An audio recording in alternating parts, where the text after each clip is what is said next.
Good afternoon. I'm Tony Russell. I'm the Communications Advisor for the White House Office of Energy and Climate Change. I'm here today with Carol Browner, Assistant to the President for Energy and Climate Change.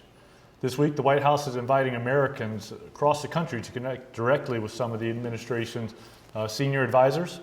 These leaders will talk to you about where we've been, where we are, and where we're going.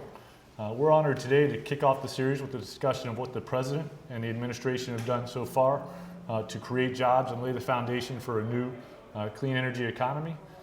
We'll be taking your questions live via Facebook and on whitehouse.gov. And at this time, I'll turn it over to Carol to open it up.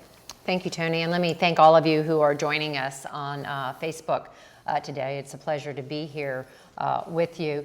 Let me just give you a little explanation of what my office does and what we've been working to accomplish on behalf of the American people over the last year and in this coming year. Presidents have long had senior advisors on important issues.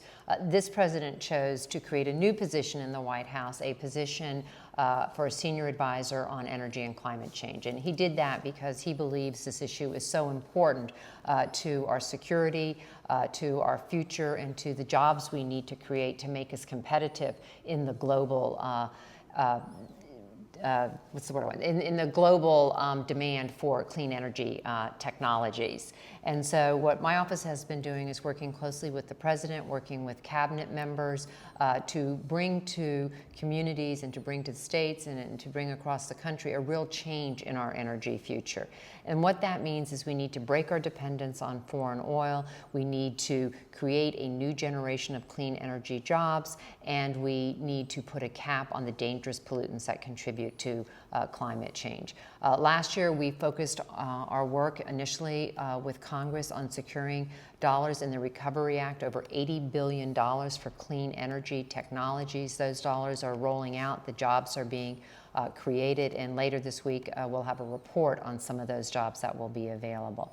We worked with the EPA and the Department of Transportation and all of the major automobile manufacturers to secure an agreement on the cleanest cars ever for the people of this country. The law said we needed to have cars that were 35 miles per gallon by 2020. We were able, by working cooperatively, to reach an agreement for 35.5 miles per gallon by 2016 and the first ever greenhouse gas standards. And what that means for Americans is that when you fill up your car, a gallon of gas will go further. And finally, we worked with Congress to develop comprehensive energy legislation. The House passed a bill earlier in the middle of last year, and now we're working in the Senate. Some of the committees have already acted in the Senate, and there's a bipartisan group of Senator Kerry, Senator Graham from South Carolina, and Joe Lieberman working to put together a comprehensive bill for consideration later this year in the Senate. So we think we're off to a very good start in terms of changing our country's energy future, and we look forward to the conversation today. Great. Now, we're getting lots of questions so far, so I'll go ahead and start with the question from Orlando Gutierrez. Living here in the Southwest, I really want to see a solar panel on every house and business. It is shameful that the rest of the world is bypassing us in technological prowess. So I guess this question is, what are we doing to maintain our competitiveness? Well, we agree. We want to see a solar panel, a wind turbine, wherever it's appropriate. And the single most important thing we can do to get those facilities in place is to give the private sector the kind of certainty and predictability that comprehensive energy legislation will give them. The reason we make investments in new technologies is because there is a demand, because there are people out there who want to use those technologies. Right now, we don't have those signals in place, and I meet with business leaders every week who say to me, I need to understand what's going to be required of me. I need to know that if I make an investment, that I'll be able to get a return on that investment. And so we've been working, as I said, with Congress to get comprehensive energy legislation, which would include things like a renewable energy standard, a standard that would say we're going to get so much of our energy from renewable sources. And we think that would really stand us in good stead in terms of driving the demand. And then We will be able to build the facilities here to manufacture the component parts of solar and wind farms, and hopefully lead the world in the global competition. Now, the president likes to point out that our country was at the forefront of creating these technologies, but we're not at the forefront today in manufacturing and selling those technologies, and we need to be, and we want to be. On Friday, the president announced almost more than $2 billion in tax credits for companies who are willing to make investments, create good American jobs to build these technologies. And that's an important first step. The next step is to get the certainty, and we get that through comprehensive legislation with Congress. Okay, Richard West, pardon me if I mispronounce this, Melquin, he asked a question about tax credit policy needs the production tax credit policy needs to be multi-year so that companies can invest in long-term renewable projects. Does anyone know if this has been done yet? This is obviously a very informed questioner here. There have, over the years, been production tax credits for wind farms, for solar, for other types of renewable energy. They have not been consistent. In some instances, they've been extended for longer periods of time for certain parts of the renewable industry, but not for other parts of the renewable industry. One of the things we were able to do in the Recovery Act is get greater consistency for these production tax credits. And let me just briefly explain what a production tax credit. Once you build your wind farm, you build your solar farm, when you turn it on, you have to actually make it operational, then you are eligible for a tax credit.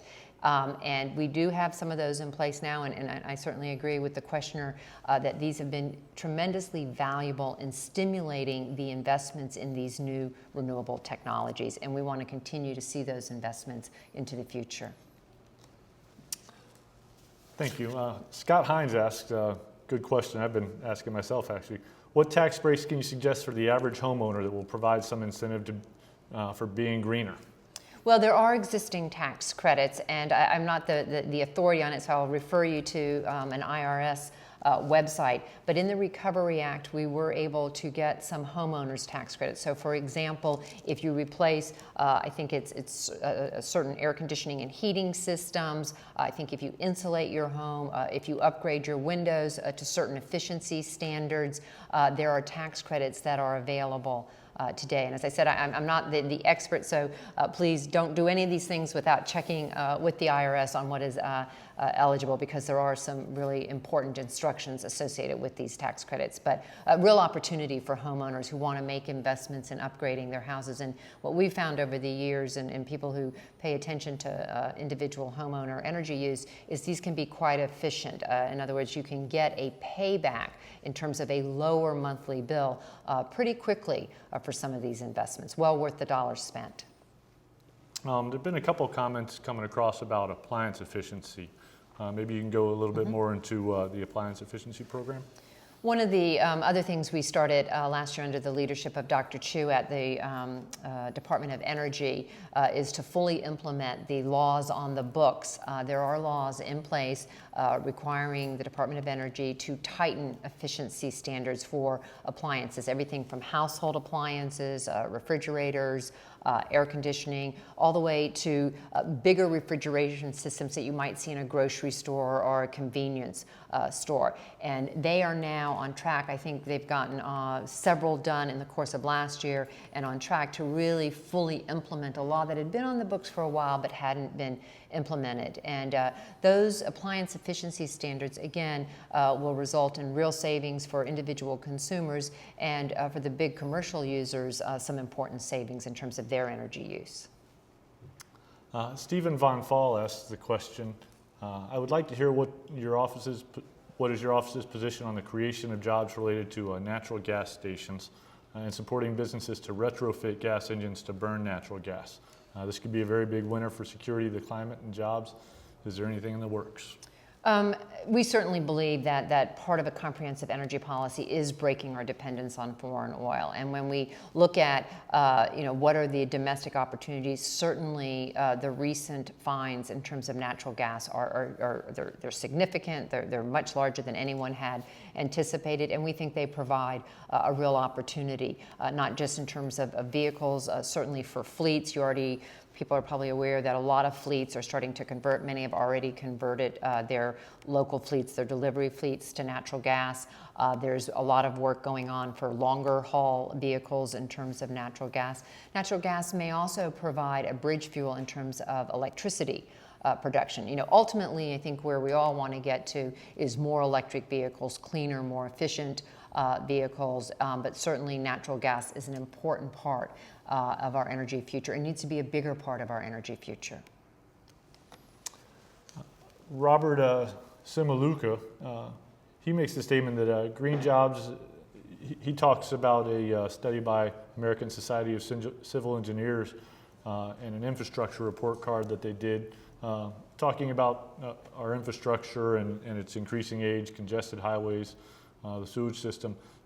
Perhaps you can talk a little bit about what we're doing to try and lead by example through the federal sustainability program and looking at ourselves to see how we can do better. The president signed an executive order on sustainability several months ago, actually, I think in the spring of last year. And what this requires is for each agency of the federal government, from the Department of Defense all the way down to smaller agencies, to take a look at their energy use and to develop plans to dramatically reduce their energy use, because we do believe that we need to provide examples, we need to provide leadership here in the federal government. And those studies and reports and plans are being developed, and I think will be announced relatively soon. And I've seen the early drafts, and it's incredibly encouraging what these agencies and departments want to do and the kind of reductions they think they can achieve.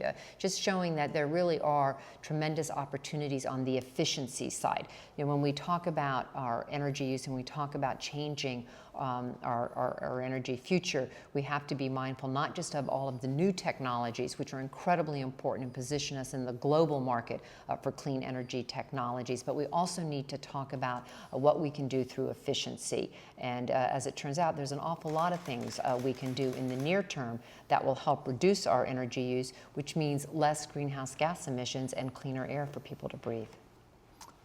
Sam Caldwell asked a question about plans for nuclear plants. Can you maybe talk about the role of nuclear in President Obama's plan?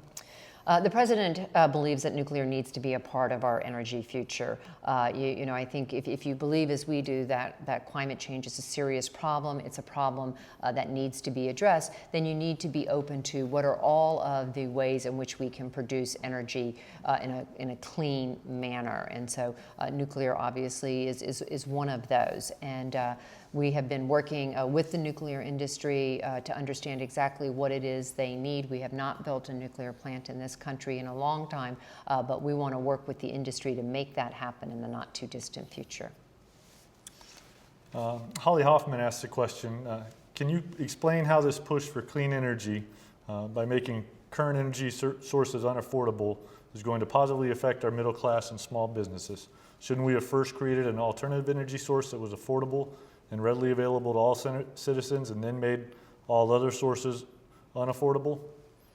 Well, I'm not sure I follow the question, but what we need to do is make sure that we're encouraging investments in clean energy. And the only way people are going to make investments in clean energy, the only way business people are going to make investments in clean energy, is if they know that clean energy can be sold and that people will buy it. And the best way to do that is to make sure we've given some clear rules and some clear standards so that industry can develop their technologies, they can make their investments in accordance with those standards. One of the things prior to being here in the White House during another administration, I ran the Environmental Protection Agency for 8 years. And one of the things I discovered in running that agency and implementing important environmental laws like the Clean Air Act is that frequently, when we debate how to reduce our pollution, whether it's air pollution or water pollution, we get concerned, and rightfully so, that the cost associated with those reductions could be high. But what history actually shows us is that once we make the decision and we set the standard, American innovation and ingenuity rises to the occasion, and we find a much cheaper way to solve the problem.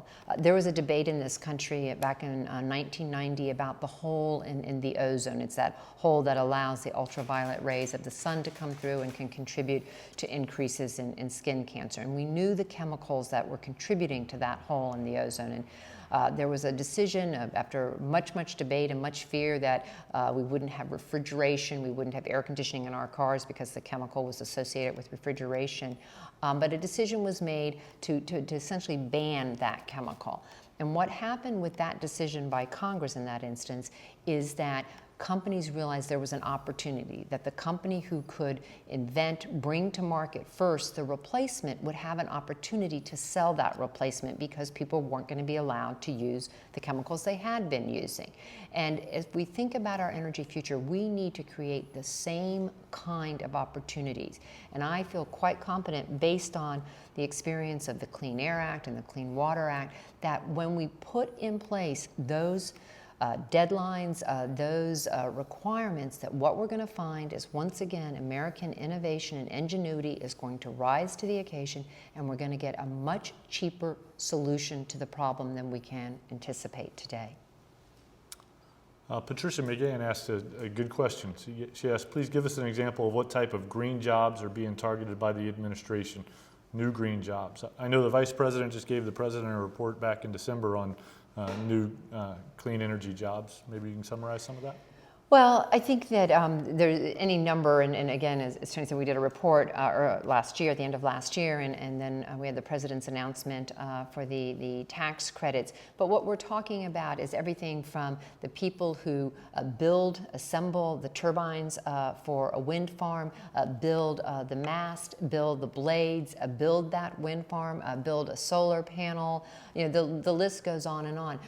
There's one of the tax credits that we talked about earlier was for windows, for more energy efficient windows. Well, there are companies who build these more energy efficient windows that have been rehiring people because of this tax credit. In my mind, that's a green job. It's a combination of doing things that we've been doing and doing more of them, but it's also about creating a different type of job and a different type of skill set so that we can build the facilities we need here in the United States, whether it be a battery manufacturing facilities for battery operated cars, or it be the wind turbines or the solar panels, but also so that we can then develop an export market. There is a tremendous global demand for these clean energy technologies, and the United States needs to be at the forefront of meeting that demand. Those are good, clean energy jobs here in America. Eric Walters, he asked a question, what's the administration's stance on offshore wind development? The Secretary of Interior, who is responsible for the permitting and siting of offshore wind, Ken Salazar, put in place a process last year that will allow for those companies looking to develop offshore wind to move through the siting process and get the kind of permits. There's a lot of opportunity offshore to generate some important clean energy, and we want to take advantage of that.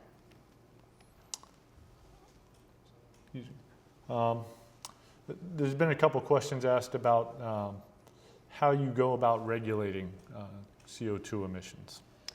Well, what we believe and what the President believes is the best way to do it is to put a cap on how much of these dangerous pollutants can be in the environment, and then to use a trading mechanism. Companies that emit have to carry allowances for their emissions. They can make decisions to acquire those allowances or make reductions and therefore not need as many allowances. And this is based on a program we developed in the 90s for the acid rain problem that was obviously ruining forests in the Northeast. And what happened in that instance is the cost of reducing the acid rain, the SO2 that contributes to acid rain, turned out to be far less than people had anticipated, because you were using a market mechanism to find the cheapest reductions, rather than the government coming along and saying everybody has to reduce their emissions by 10, 20, 30, 40%.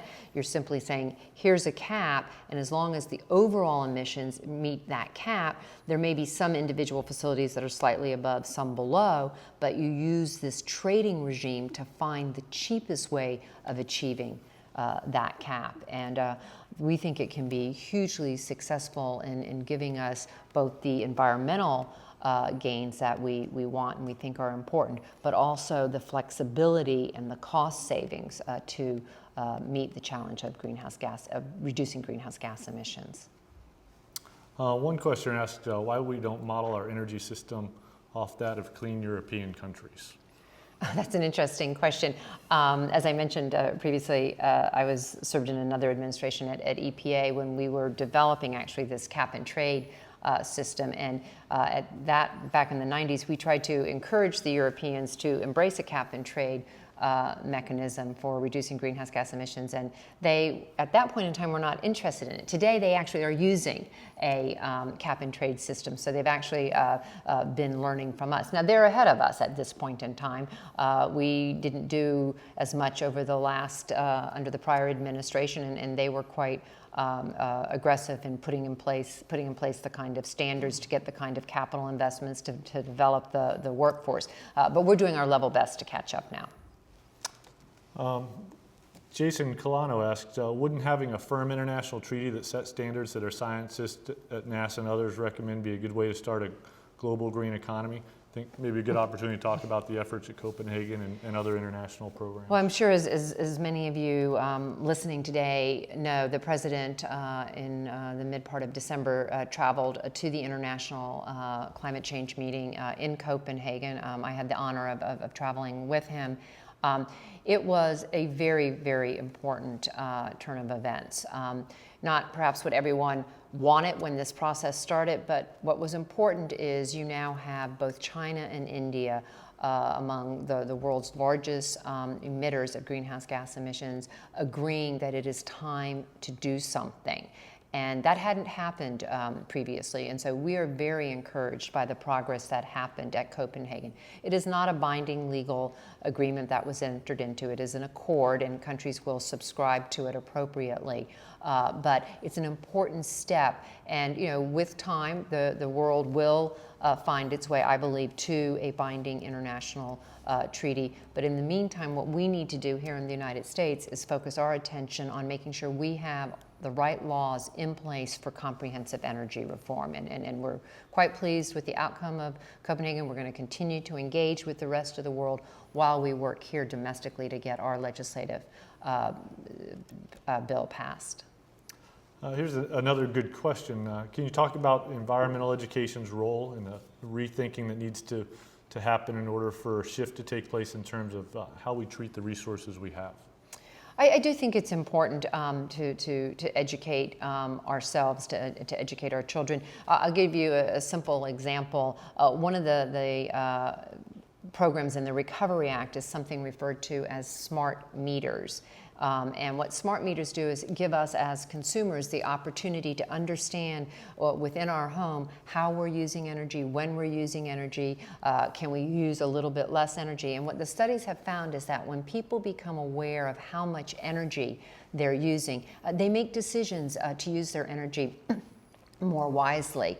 I was talking to someone who got a meter recently, and they said to me, turns out that they have 2 stereo systems in their house, and one uses about 4 or 5 times as much energy as the other one.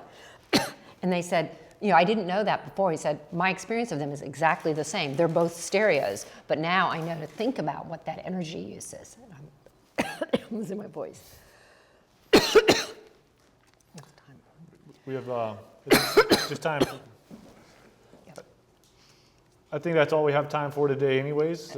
Thank you Sorry, very I didn't mean to lose my voice on people. Thank you very much, everybody, for participating. Great questions, great comments. We hope you'll join us again tomorrow, where I think it's going to be Ben Rhodes from the National Security Council talking about President Obama and foreign policy and national security programs. And I don't really have my voice back, but let me also thank everybody for joining us today, and hope you can join us throughout the week. Thank you.